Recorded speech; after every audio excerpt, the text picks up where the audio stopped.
Today, a history of war.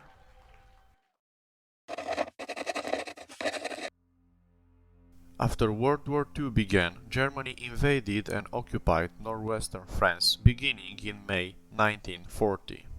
The Americans entered the war in December 1941, and by 1942 they and the British were considering the possibility of a major Allied invasion across the English Channel.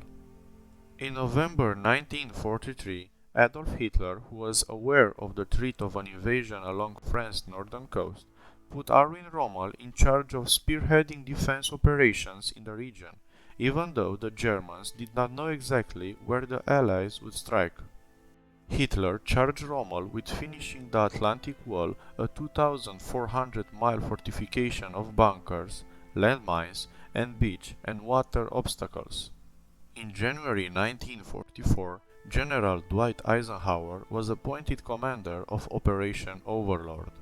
In the months and weeks before D-Day, the Allies carried out a massive deception operation intended to make the Germans think the main invasion target was Pas-de-Calais rather than Normandy. Eisenhower selected June 5, 1944 as the date for the invasion. However, bad weather on the days leading up the operation caused to be delayed for 24 hours. On the morning of June 5th, after his meteorologists predicted improved conditions for the following day, Eisenhower gave the go-ahead for Operation Overlord.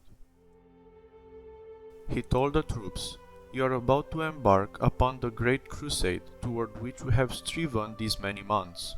The eyes of the world are upon you."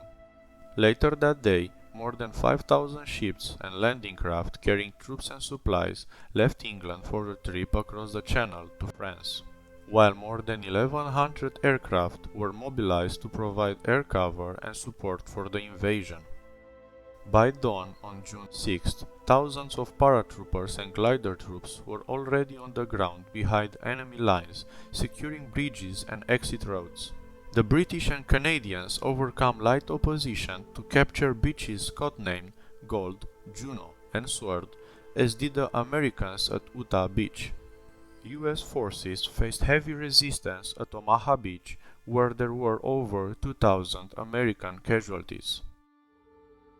According to some estimates, more than 4,000 Allied troops lost their lives in the D-Day invasion, with thousands more wounded or missing.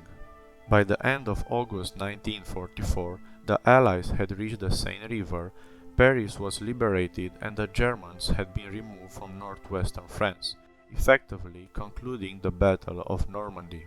The Allied forces then prepared to enter Germany, where they would meet up with the Soviet troops moving in from the east.